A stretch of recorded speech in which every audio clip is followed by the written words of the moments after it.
Look around you. The chaos, the deadlines, the unexpected blows, the noise in your own mind. It feels like the world is happening to you.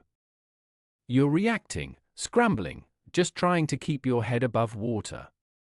What if you could stop reacting and start responding? What if every obstacle, every fear, every single thing that stands in your way could become the very thing that propels you forward? The ancient Stoics, Marcus Aurelius, Seneca, Epictetus, faced empires, exile, and disease. They didn't just survive, they thrived by mastering a single, profound skill, the art of perception. They left us a blueprint. And it begins with one decisive move. Step 1. Reclaim your sovereignty. Your first and most important task is to draw a line in the sand. On one side, place everything outside your control, opinions, events, the past, the future. These are externals. Let them go.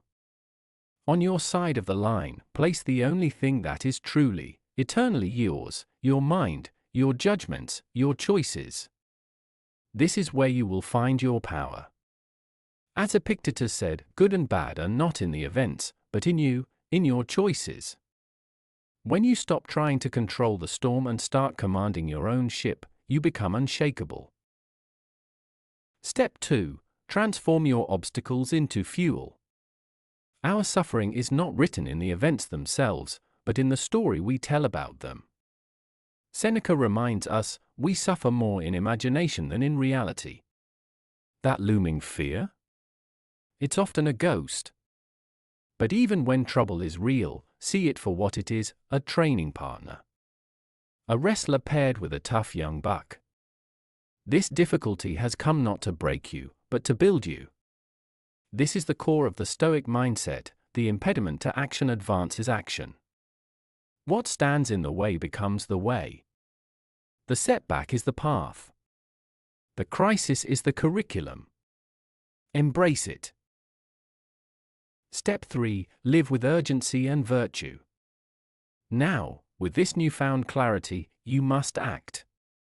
And you must act now. Marcus Aurelius began each day with a simple, powerful reminder, I have to go to work as a human being. Your purpose is not to huddle under the blankets of comfort, but to do what you were born for, to act with justice, courage, and self-control. And remember, you could leave life right now. Let that determine what you do and say and think.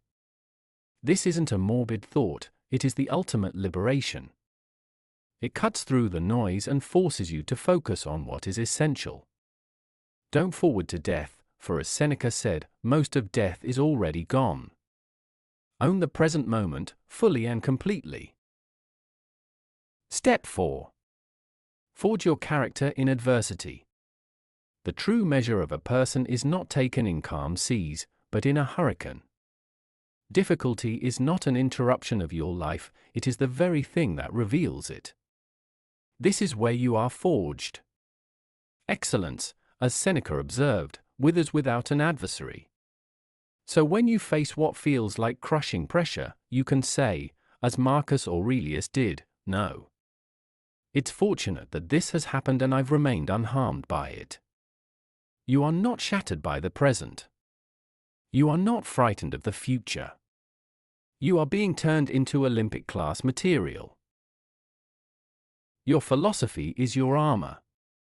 So, what will you choose? Will you see the world as a series of random attacks, or as a gymnasium for your soul? The choice is yours, and it is made 1,000 times a day. Choose to distinguish what is yours from what is not. Choose to see the obstacle as the way. Choose to act with virtue, right now, as if this moment were your last. This is your call to action. This is your moment to stop being a victim of circumstance and start being the architect of your inner world. Build it with courage. Fortify it with wisdom. Let your actions be your message to the world. Thank you for watching. Now, go forth and own your storm.